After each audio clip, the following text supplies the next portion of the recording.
All right. Hey, everyone.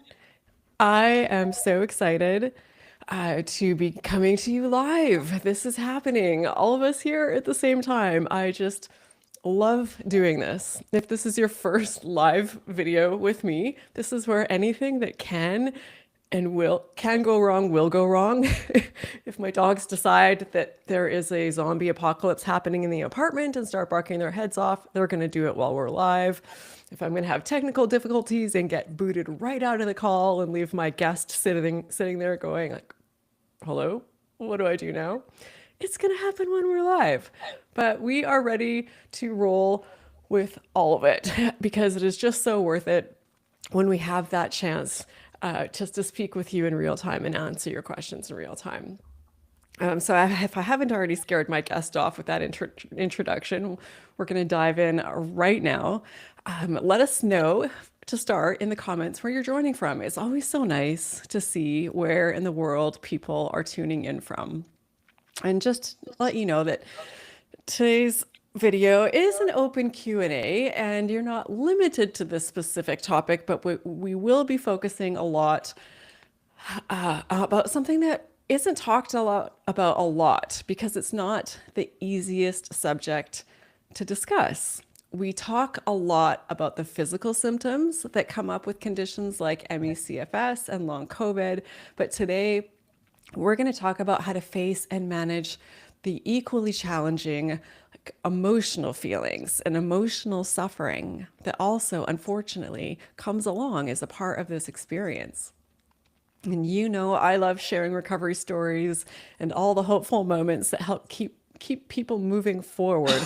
But I never want to skip the other side of this because we know that with these conditions often also comes, isolation and sadness and confusion and the moments where it feels like I don't know how much more of this I can take. So what exactly do we do in those moments? So that's a bit about what we'll be talking about today. So my guest today, you can see he will be addressing this, and for most of you, he will need no introduction. He is the amazing Ashok Gupta. He's been a pioneer in this field long before most people had even heard of nervous system regulation.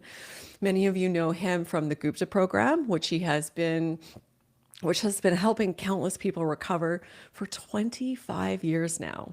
And just as important as this program is the research that he is conducting, and it's helping you just bridge that gap between the medical system, which sometimes a few of us feel a little bit shut out from. So, Ashok, thank you so much for joining me today and for doing so live. Thank you, Raylan, for the invitation. Really excited to be here. Yeah, so to everyone watching, you can go ahead and start dropping your comments and questions in the chat right away, and we're going to get to as many as we can. And let me know where you're joining from. I see we already have some from Netherlands, Huntington Beach, Budapest, South Carolina, England, Maryland. So coming at us from all over.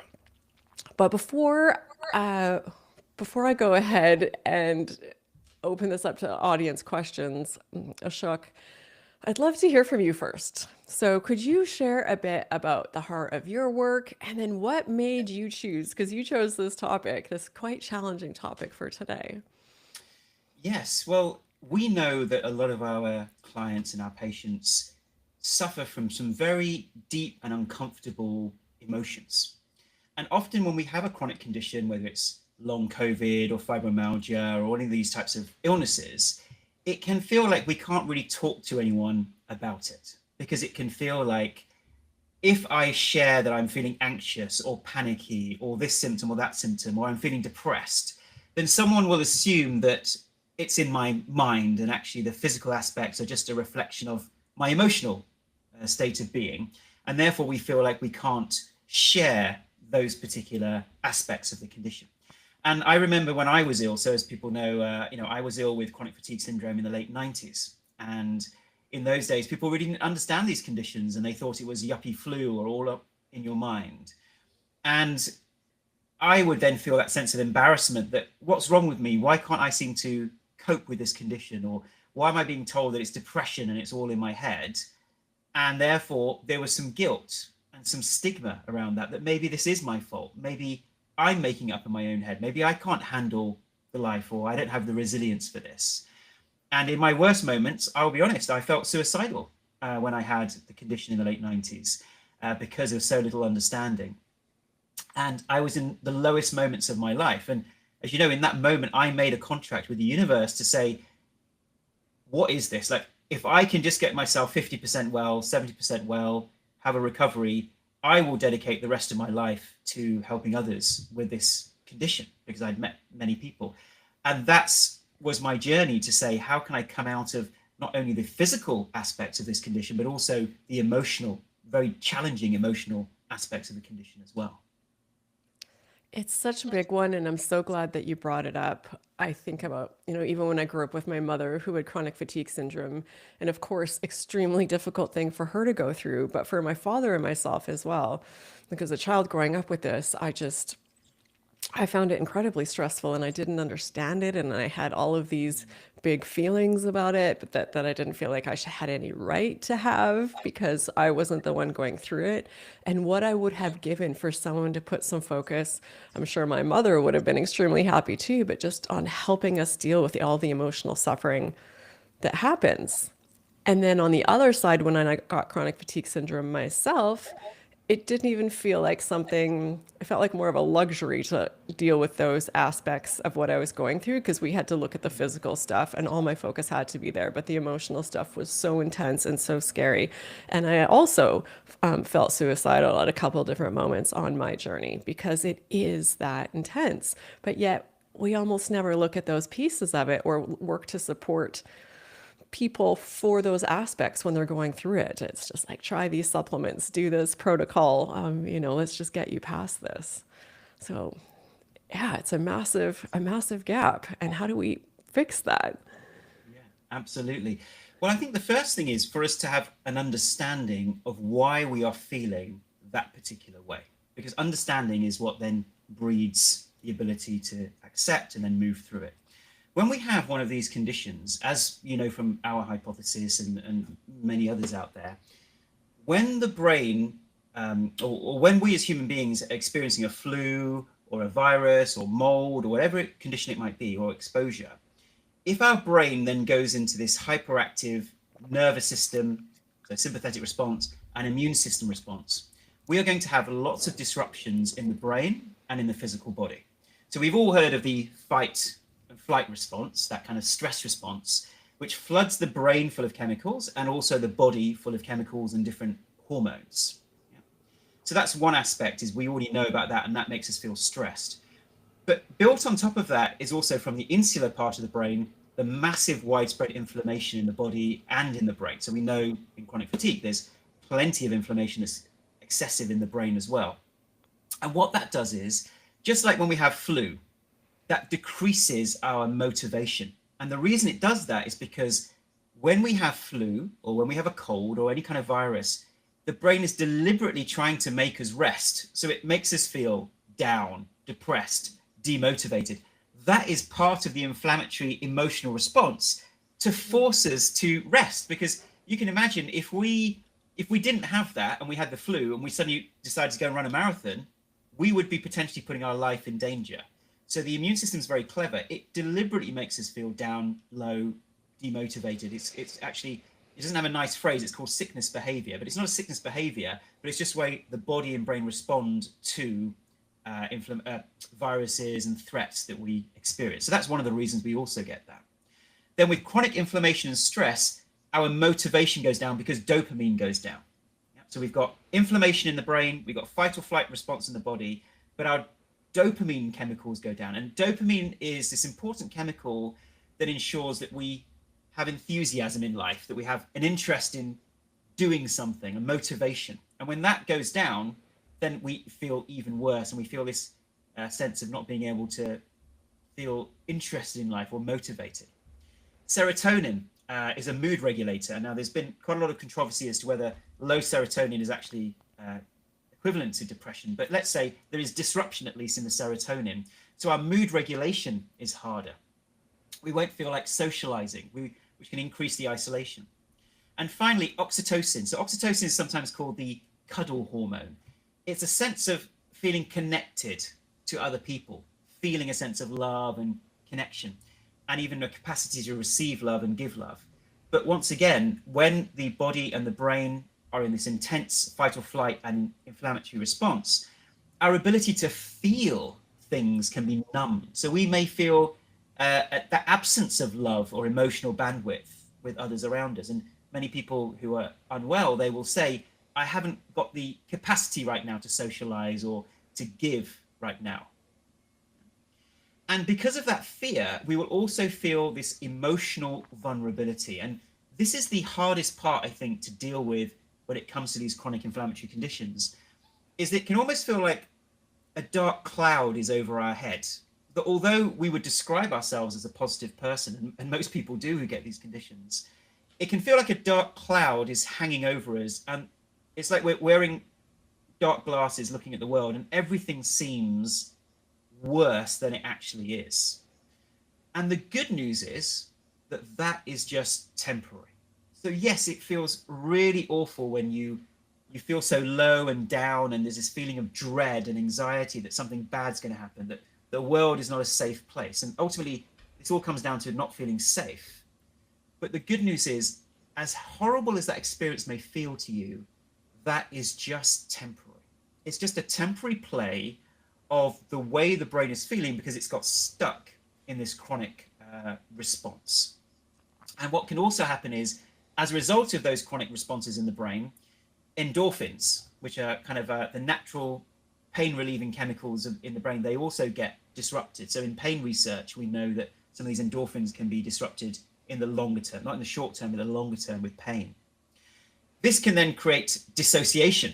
So if we've got a background of trauma, if we've been numbed in our past, then some of those trauma responses that we are so used to can also come up to the forefront, which make us dissociate from our body.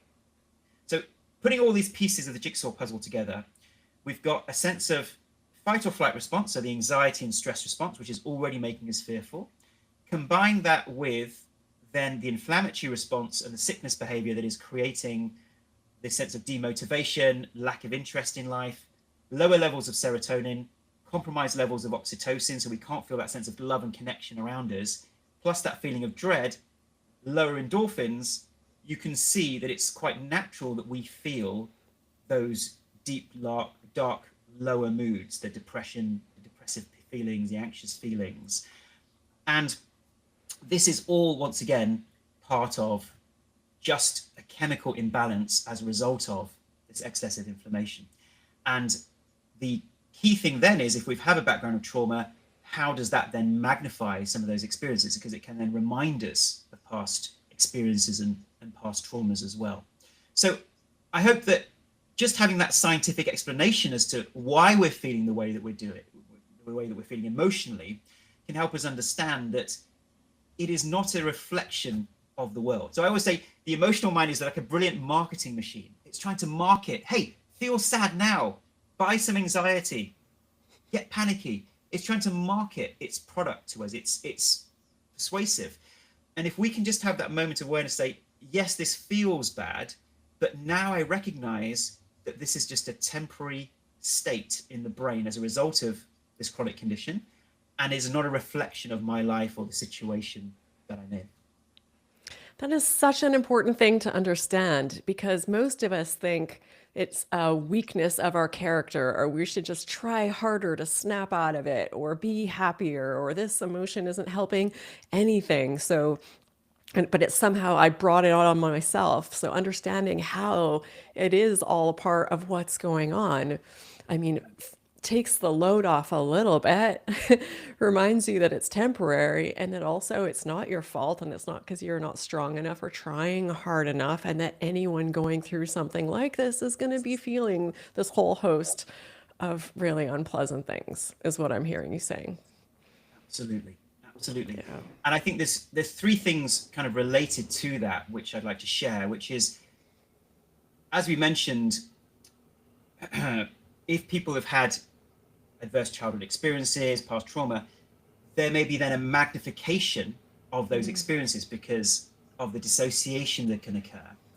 And then we can internally catastrophize. So there are three belief systems. And once again, as you know, Raylan, there's no way we ever say that these conditions are in the brain or that they are emotional in any way. But what I just want to safely say to people is that some of our internal reactions can then magnify these experiences. And one of them naturally that occurs is catastrophizing, where we can then, as a result of this disrupted state of the neurotransmitters and the hormones, we can start feeling like everything's really bad.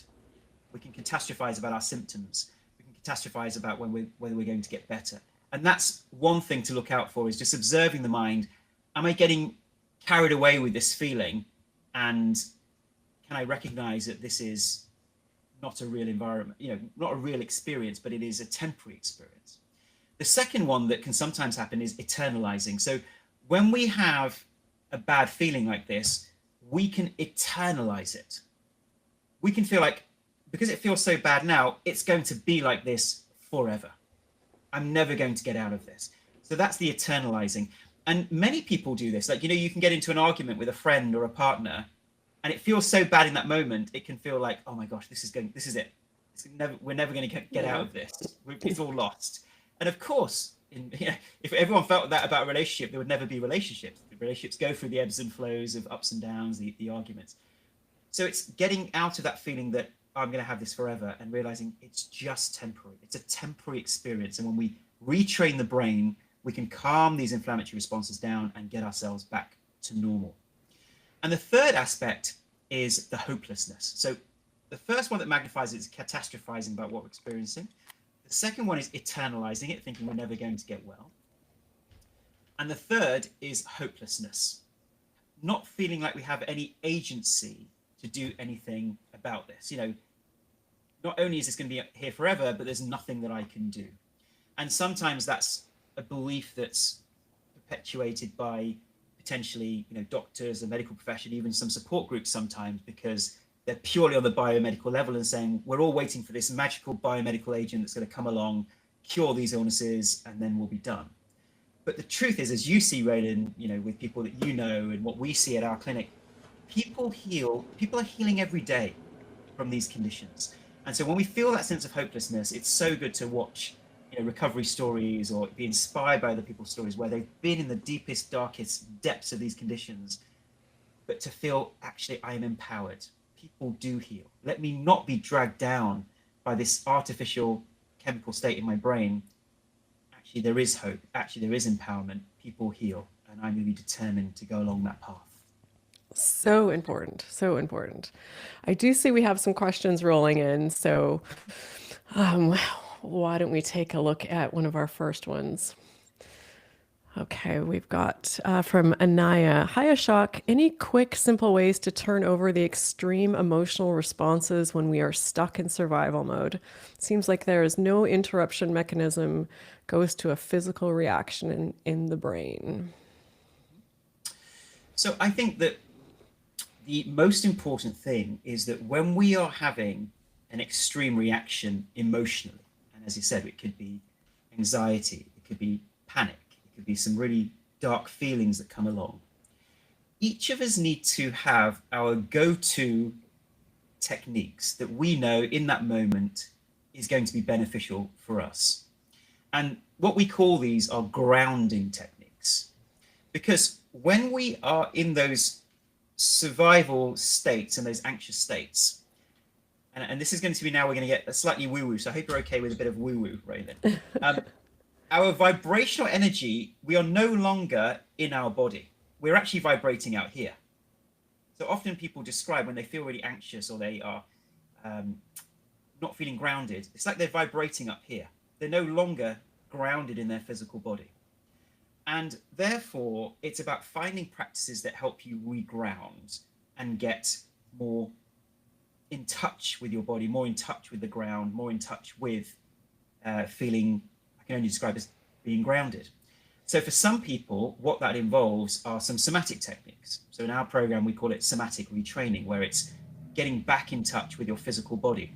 And many breathing techniques, many meditation techniques, or many progressive muscle relaxation, they get you to start feeling your feet, feeling your legs, feel your knees, gradually start feeling parts of your body, because your mind is up here worrying about everything, and actually getting back and observing parts of your body can be very beneficial. So what breathing techniques help you in that moment? Try different ones. We've got some on our site. What meditative practices or somatic practices help you reground and come into your body? For others, that will be going for a walk, right? So I know people, if they are suddenly in that survival state, if they have the physical energy, just being able to physically stretch or physically move or go for a walk, if that's where your energy is the thing that just helps them unwind. Or being in nature, just sitting with a book in nature is the way that they are able to reground. For others, that can be something that distracts them from the anxious thoughts. So it can be reading a book temporarily, or I'm not saying distraction is the answer for everybody, but sometimes when it's very intense, that's what you need. So reading a book, listening to a podcast, doing something rhythmic that then enables you to take your mind off how you're feeling in that moment. And for us, out of all these different techniques, we find that the somatic retraining, so the ability to get back in touch with your body, seems to be something that helps a lot of people. But that isn't always for everybody when they're in that panicky state, especially if the symptoms are in the body, and getting in tune with the body means then re-experiencing some of those symptoms. So it's about finding and experimenting with different things and finding what works for you in that moment. Yeah, it was a really great question and a very helpful answer. Thank you for that. I see we've got a few more rolling in here. So what do we got next here from Felix? Hey, Felix. Hey, would you say that effective meditation is all about feeling positive emotions rather than thinking positive thoughts? I recently read somewhere that emotions are the language of the nervous system. So there's so many little points in there. I would say that actually effective meditation is none of those things. Because when we're thinking of meditation, we're often thinking of, right, I'm meditating, so I've got to have a still, calm mind, an empty mind, not thinking about anything, and I've got to just feel really positive and calm and amazing. That is a beautiful idea for meditation, but it's not most people's experience. Meditation is both a process and an outcome. So in meditation, if we start saying, I've had a good meditation or a bad meditation, we're missing the point. Imagine your brain or your mind is like a pressure cooker. And over the years, pressure has built up in this pressure cooker. So emotions that we haven't resolved, conversations that we didn't have, emotions we didn't express, all get built up in that pressure cooker. And meditation is like suddenly, I don't know if people use pressure cookers anymore to cook, I don't know, but I'm sure people know the concept. You do, fine. So you'll know what I'm talking about. You release that pressure valve at the top of the pressure cooker, and suddenly all the steam comes out really fast. And in the same way, meditation is not about trying to feel positive or feeling positive emotions. If someone's saying that's what meditation is, that's really a visualization.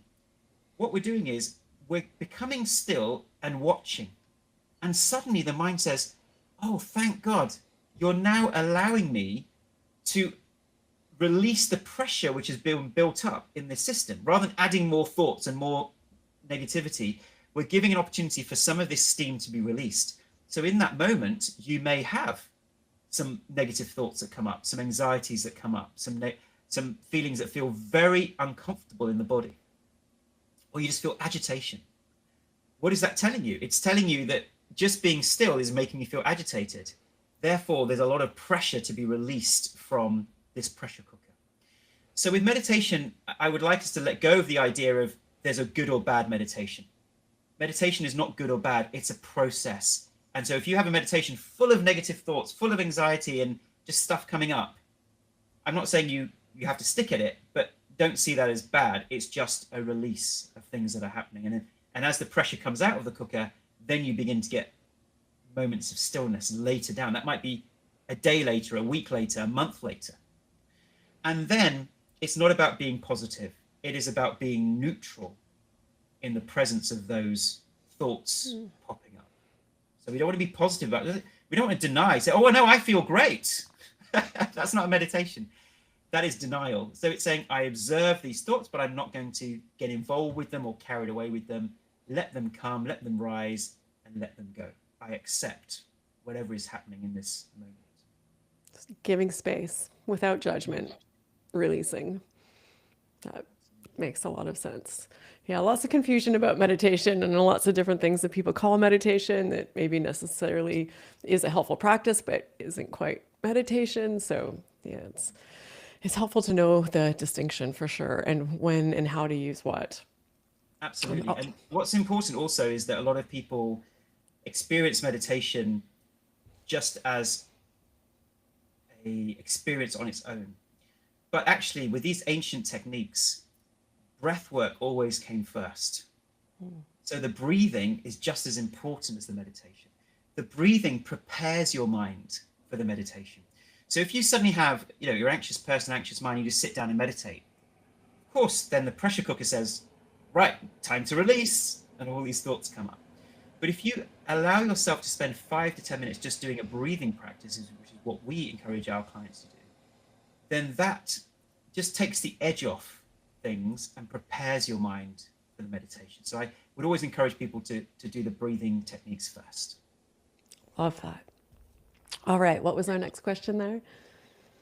From Alice, I used brain retraining for a while and improved a lot, but I still have overwhelming symptoms. I feel they are part of a healing process that I can only make possible, not control. Can this be right? It's a great question. Really, there's some amazing, very deep questions today. Yes. From your audience. You're making me think today. So I think that both things can be true. That when we are on the healing journey, one of the most important mindsets is patience. That you are continuing with the techniques and creating a space and an environment for healing to occur. You want to get yourself out of the way because the body does know how to heal. At the same time, there can be a lot of unconscious patterns that could be occurring that need awareness of, that could be contributing to the stimulation of the nervous system, keeping the body in this state of hyper inflammation. So sometimes working with a coach and a practitioner to look at your lifestyle, look at the patterns that may be occurring, can be very beneficial at the same time. I think both are true. We are creating a space to heal, and at the same time, more knowledge, more coaching, more awareness can also help improve the process of healing. All right, next question. Miriam, I am struggling with isolation as I have been bedbound. I was angry as all my friends have disappeared, even though I asked for help. How to handle anger, disappointment, and the feeling of not being, it's cut off there, but I suspect we get the idea of where you're going with this. That's an incredibly impossibly hard situation to be in. Yeah, I really empathize with you there, Miriam, and it's very hard when you've had lifelong friends or people you thought you were friends, but then you're going through a challenging time and then they haven't been there for you. And it's really hard, and I'm sorry you're going through that. And we hear this in terms of not just friends, but sometimes family, where family aren't being understanding, are thinking that the person's making it up, or indeed the medical profession. We can feel a lot of anger towards doctors and people around us in the profession that are not supporting us and not believing us. So when this anger comes up, the first thing to make sure we do is be aware that there is anger within me. If we say, I am angry at my friends, we reroute ourselves in that experience of, I am angry, I want to be angry, I'm justified in my anger. And then we make it worse, right? Because it's not your friends who are suffering from that, it's you. It's ourselves. When we're angry, we're the ones who suffer. And therefore, it's just observing it and labeling it as a third party. Say, there is some anger coming up within me. Once we've done that, is to then use a somatic technique or an awareness technique to observe the physical sensations of that anger. Now, why is that important? when an emotion comes up, it's trying to gain our attention. And it wants us to receive its message, because these are emotions that are designed to help us navigate the world around us. So it wants us to pay attention. So sometimes just sitting down in a meditation and just observing it, not magnifying it or getting carried away with it, but just observing there is anger within me and allowing the physical sensations of that anger to be observed and released. Now, that doesn't work for everybody. That's just if that exercise feels comfortable. Then the next stage is really up to each person. How can you let go of this anger? Because it's not healthy for us to hold on to this resistance and keep reminding ourselves of how friends or family or the medical profession have treated us. Now, there are many ways of letting go of the anger, and often it comes down to a new perspective. What new perspective could you have on this situation? So I'm not going to prescribe what those perspectives should be, but I will share some that I found useful in the past, which is they don't understand this condition, right? That's the thing. And I also didn't understand, if I had had a friend who had this condition, I may not have been understanding either. Well, I hope that I would have had the compassion at least. And so, first of all, it's just looking at what new perspective can you take that can allow you to just let this go and accept the situation. So perhaps they don't understand these conditions. They're not experts in this area. In fact, all of us have been researching this for years and we're still getting our heads around what this condition is around. So never mind the layperson who doesn't understand this. Or also that they may be feeling threatened by this or frightened by this, in terms of when people are uncertain or they don't understand something, they tend to want to keep away. And that can be their own fears and their own misunderstandings. And with the medical profession, people have a lot of anger and resistance against them. And once again, the way I understand that has helped a lot of our clients is simply to say they're working from a certain model and a certain way of looking at the world and a certain way of looking at illness. And they're very fixed in that way of looking at it. So when they don't understand something, they just naturally assume it's in the brain, or not in the brain, the mind. They assume it's psychological, or they say it's depression, or they will dismiss it. And there have been so many illnesses in the history of medicine which have been dismissed, and then eventually they found a medical reason or explanation, and then they've accepted it. So it always reminds me of, different religions even have these phrases, like it was Jesus who said, forgive them for they know not what they do. It's a very famous phrase from the Bible. In Hinduism, in Islam, in so many different religions and so many different spiritual traditions, there's all this idea that they don't understand. They don't know why they're doing what they're doing. And therefore, I can hold on to anger, or I can understand that that is their own ignorance of this situation. And I just need to let it go. Because if I keep maintaining the anger and that negativity, only I suffer. And then just some breathing techniques to feel where you feel the anger and just let go and release. Feel the anger, let go and release. And if you've got to do that for 20 minutes, 30 minutes, feeling where the anger is in your body, it tends to be around the head. Feel it and just release and let go. And what can help us release emotions is to have what we call a representation of love. So this is an amazing exercise, and I'd love for everyone to try this, is think of someone that represents love to you. Now, if you have a religion, that could be a figure from your religion or spirituality. If you have a pet, often our pets are unconditionally loving, or it could be a family member, or it could be nature, it could be the sea, it could be anything that represents unconditional love to you. It could be a flower. And imagine that unconditional love just sitting in front of you. And if it's a figure from your religion or spirituality, you might have a picture or a portrait of them in front of you. And then feel where the emotion is.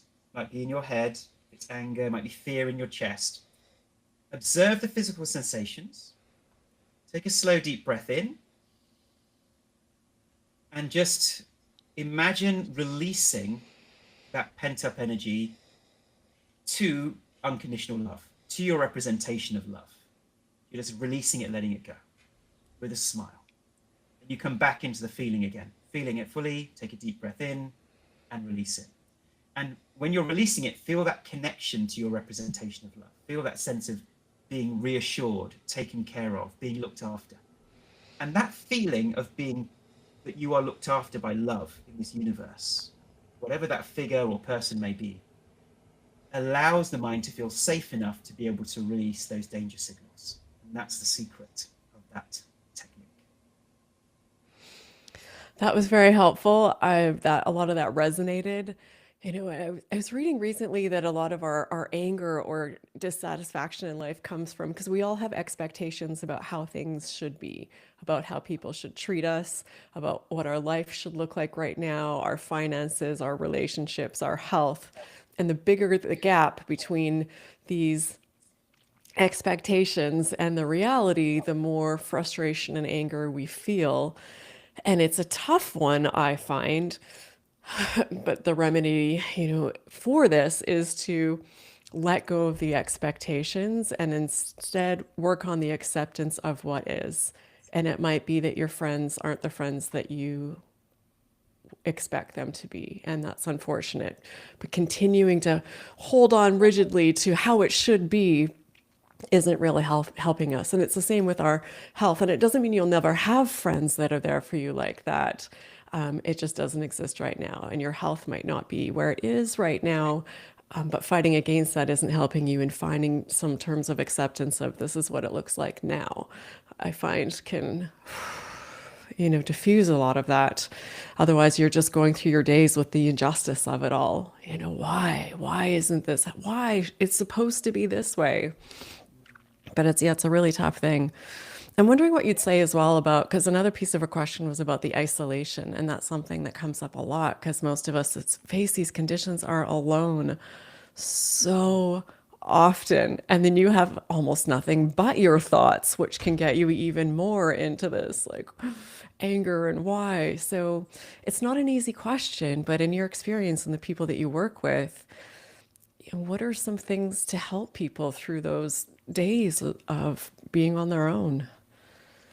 Yes, I really empathize with everyone who's going through that right now, where there's a physical isolation because when we have a chronic condition, we can't go out, we can't do normal Yeah, things. But then, secondly, the emotional isolation of even if you are around people, you feel that people don't understand. So there can be both exactly. aspects of that isolation. Yeah.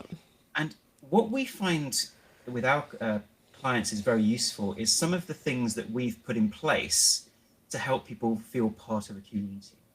So the first thing is we have like a buddy program. So whether it's in our program, other programs, finding a buddy or finding a few buddies where you can have a phone call each week where you just connect, share, and motivate each other with whatever brain retraining or whatever healing modalities you're going through. That can be really powerful to feel that sense of you're making connections with people who are on this journey with you. So finding a buddy, I think, can be very powerful.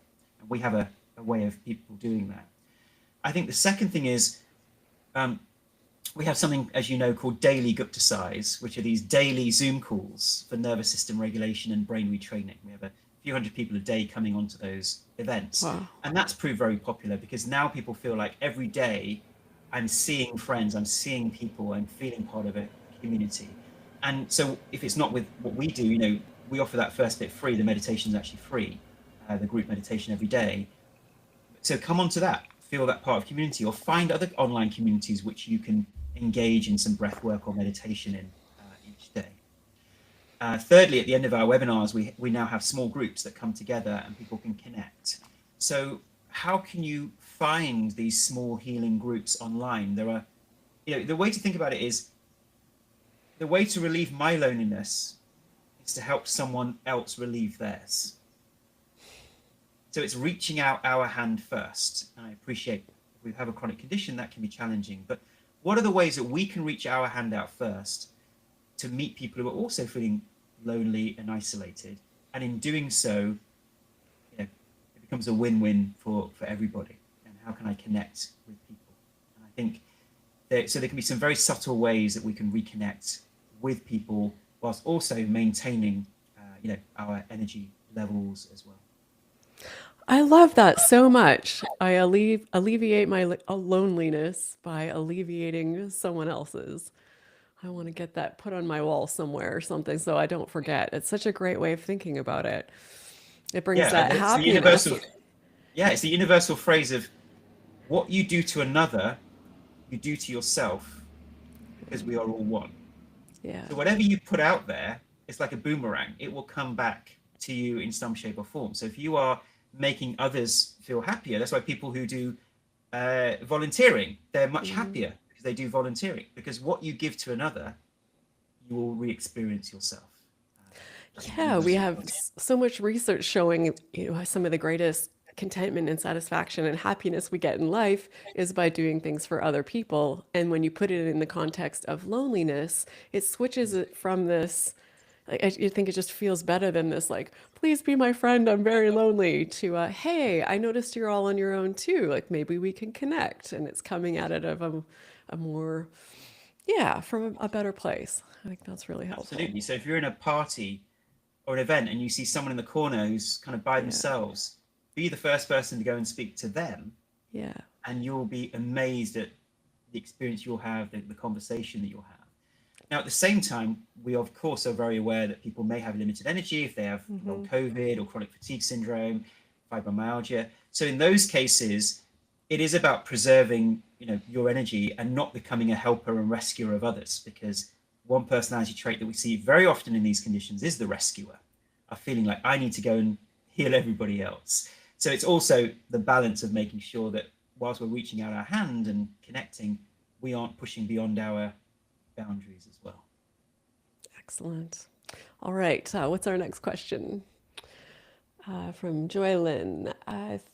Three of us, myself, my husband, and our teenager, here working on the Gupta program after a huge mold exposure. Any tips on how to motivate a teenager? She is doing the exercises daily, but not completely 100%. It's more difficult for a teen. Oh, great question. I'm so sorry to hear that your whole family is going through this, and Yeah. having teenagers on their own, I hear, is a challenging experience. Having been one, I can say that we are. So how do you do that with children? What is the role of the Yes. parent? How can they best support them? Sure. So first of all, sorry to obviously hear that all three of you are going through that right now. And recently I spoke at a pediatric conference exactly about the Gupta program, the work that we're doing with children and teenagers. It was the A4M pediatric conference. And what we have done is we've done some research on how parents are using it with their children. And with teenagers, we know that it can be difficult enough to motivate them with various things, basic things. How do you get them to get into a routine? And I think you're doing the right thing. I think the family are doing the right thing there in terms of working through it together, whether you need to or not. I'm not sure, but working through it together and doing the practices together. So it actually becomes a family experience, whether it's the regulation of the nervous system, whether it's the live brain retraining itself. And secondly, in the brain retraining, we obviously have different versions. So there's longer versions, there's shorter versions.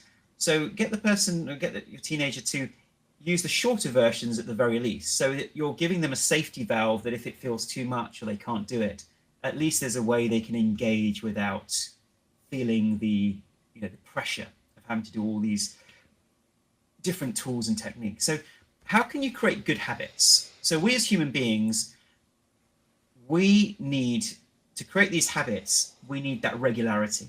So when are the times during the day that we're regularly as a family doing it together, or your teenager can do that at a certain time in a certain place, so there's a regularity. And how can it be something that's manageable? So if they can't do 20 minutes of the nervous system regulation or the somatic retraining, will they agree to at least 10 minutes? So making it bite-sized, achievable, manageable, so they don't feel overwhelmed. Because teenagers may have that feeling of, oh, well, this is all too much, I'm just not going to do any of it. And how do you make it bite-sized and readily available and timetabled in, so that it just becomes not something that they think about, but is just a natural part of their day? How much, I'm curious with your program, because we talk a lot lately, and I'm hearing from a lot of people about how important it is to balance the work of recovery with things that are fun and just joyful and living and not trying to fix yourself. And that has equal, if not greater value sometimes in moving the needle in your recovery, because that's pretty clear messages to your nervous system that everything's okay when you're smiling and happy and, playing with the squirrels or whatever it might be. So what's your approach to that, and how do you recommend people balance the work of recovery with the just getting on with living? Yes, as you know, we have 3 R's of the Gupta program. So the first R is regulating the nervous system. The second R is retraining the brain, which is the core. The third part, literally a third of our program, is re-engaging with joy. Okay. And that re-engaging with joy piece is becoming more aware of our stress patterns and stress personality traits, reducing and letting that go and those parts, and reconnecting with the inner joy. So absolutely, as part of recovery, we don't want to see recovery as work. The moment we see it as an effort, a chore, it's work, then what happens is the mind will find reasons and excuses not to do it, because that's how we framed it in our mind. But look at it this way. Why do people go on personal development programs, or read a personal development book? Or why do they perhaps go on a course or a meditation retreat? They wouldn't describe it as work. What we're doing there is we're saying, instead of it seeming like work, it is growth. It's personal growth. It's personal awareness. It's a journey of self-discovery. Like, who doesn't want to go on a journey of self-discovery if we think that actually that's a really important part of life? And if we look at all the journeys, whether it's Harry Potter or what they call the hero's journey, or Star Wars, or all these different myths and modern legends and stories that we tell ourselves, we will see that underlying story. It's called the hero's journey, where we are going on that journey of self-discovery, of motivating ourselves, of being aware of our hidden gifts and talents and sharing that with the world. So see your journey as recovery from this condition, not as a chore, but as your hero's journey. You are rediscovering that hero within you, that warrior, that person who has incredible strength and energy and is rediscovering and reconnecting with that in the face of adversity. And so when we see it like that, then we see the journey itself as a joy, because it's not about getting rid of this horrible thing, but it is actually reconnecting with our strength and our determination.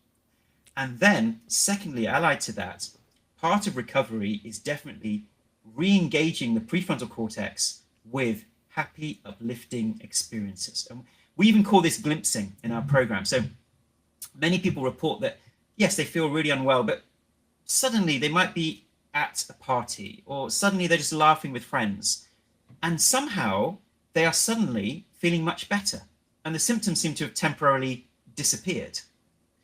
And what's happening in that glimpsing is the brain is assessing the situation in your body as to whether this is good or bad. So when we are with our thoughts and with our patterns, the brain is, the unconscious brain, the insula and amygdala are throwing up thoughts of, we're in danger, we're feeling unwell, this is not good, figure this out, solve this. But when we are engaged in an external experience which is more stimulating than that and more emotionally relevant, then the brain suddenly makes a decision, well, we can't seem to engage this person with how they're feeling. Therefore, that must mean that the way the body is feeling right now is not emotionally significant. It is not a threat. Therefore, we can ramp down immune and nervous system responses. So there's a very clever gateway that's going on in the amygdala and insular parts of our brain in our explanation. And that then means that the more we engage in joyful, uplifting activities whilst pacing, so it's that delicate balance, you've got to pace, but also engage your mind in positive, uplifting experiences, that supports brain retraining, because it tells your brain that the world is safe. There are safe experiences that I can have. We're not under threat. We're not under danger continually. And that supports the healing recovery. So in our program, we have lots of ways people can re-engage with joy, but also laughter workshops. So the ability for people to come on a laughter workshop, just laugh out loud, and you think, I that love sounds it. ridiculous. But actually, I want to go. yeah, you should come to we have them every 2 weeks on a Friday. And people have such amazing transformative experiences, because they're like, I've had this illness for 2 years or 3 years or 5 years, and I haven't laughed. I haven't allowed myself to laugh because I think I'm not allowed to be joyful because this is so awful. And actually, it's such an important part of healing, and it will accelerate our healing when we're able to connect with that. And for you, that might be gardening, it might be playing a musical instrument, it might be singing, it might be creative writing. The best ways of re-engaging with joy are the ones that re-engage your right prefrontal cortex, because that's where a lot of the negativity and the danger responses are occurring. So creative activities actually engage your right prefrontal cortex more, and those are the ones that support healing. So I want to make sure, because I know we're just about out of time, but you have something new and really cool in your program that I believe you didn't have the last time you and I spoke, the Ashok Interactive. So what is Yes. that? Yes, I can even show people if you want. So basically, Ashok Interactive, we have taken everything that I've ever said in the last 10 years. We just happen to have all those videos. And all the things I've said in webinars, all the things that I've said in podcasts, everything. And we've loaded this up, about 6 million words, into a virtual avatar of me. And in the program, in the premium program, people can then interact with me and ask me questions 24 hours a day. And this has been incredibly supportive and healing for so many of our clients, because when you're unwell, when you're working through a program, you have questions, you're not sure how it's going to work and whatever. Whereas now the Ashok Interactive has been incredible lifeline for so many people, because they can ask exactly the questions that you've asked me today. And the AI, some crazily, will sometimes give better answers than I would give. In fact, a lot of the time, if I'm being humble, a lot of the time it will give better answers than I would give, because it's taking the grand total of everything I've ever said and finding all the links and Right. providing the best customized answer. And so that Ashok Interactive has been a game changer for a lot of our clients. It's helped them to feel like they're not alone. So we talked about isolation. We should never substitute AI for real human connection. Absolutely not. But at the same time, if you are isolated, having the ability to ask questions and get responses can be incredibly healing as well. Amazing. So if someone wanted to learn more or learn about what resources you have available, how would they get in touch with you? What options do they have for your program? Tell us about that.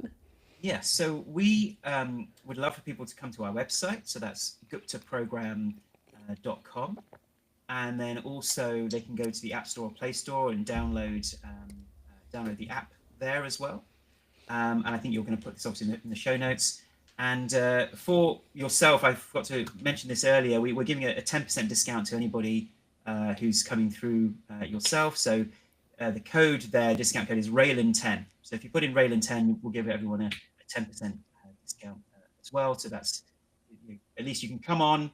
There's lots of free stuff there, free videos, free audios, free information. And then if you want to upgrade to our premium program, which comes with a 1-year money-back guarantee, you can use that code Raylan10. That's amazing. And of course, we'll make sure, since we're doing this live, might take us a couple minutes, but give us within 5 minutes. We'll make sure all of those codes and links and everything that you need are there so that you can reach out and get in touch with Ashok.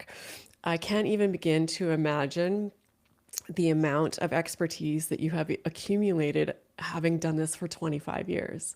Like, there's got to be very few scenarios that you haven't encountered. And the more I do this and interview people like yourself, the more I realize how invaluable that is. Just someone who's like, yep, seen that. Yep, seen that. Here are some options. I think it's hard to stump you. So it's you're an incredible person to have around with a wonderful program. And I hope people take a moment to look in the description and check out what's there, because I know you've been doing incredible work long before any of us had any clue what was going on here. So pretty amazing. So thank you. Thank you for being here. Yeah, thank you so much for your kind words. Yes, it's been a long journey over the last 25 years. And I think what's really great now is, because we've now done 7 clinical studies, we published those, that's getting more traction with the mainstream medical profession. So recently, having attended a lot of conferences, we're getting MDs, we're getting psychiatrists, we're getting immune experts now buying into this hypothesis and this way of looking at these chronic conditions and supporting us and recommending patients. So this is now gaining traction in the mainstream for lots of different brain retraining programs, and that's really great. We've got to get more people aware of this so that we can get more money for research, so that we can finally prove that this is a great way of people healing. Yeah, absolutely.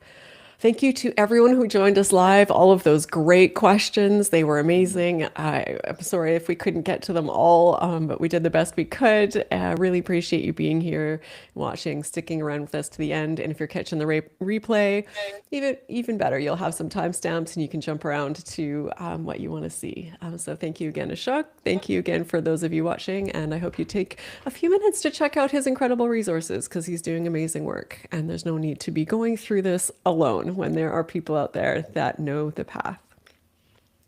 Bye, everyone. Bye.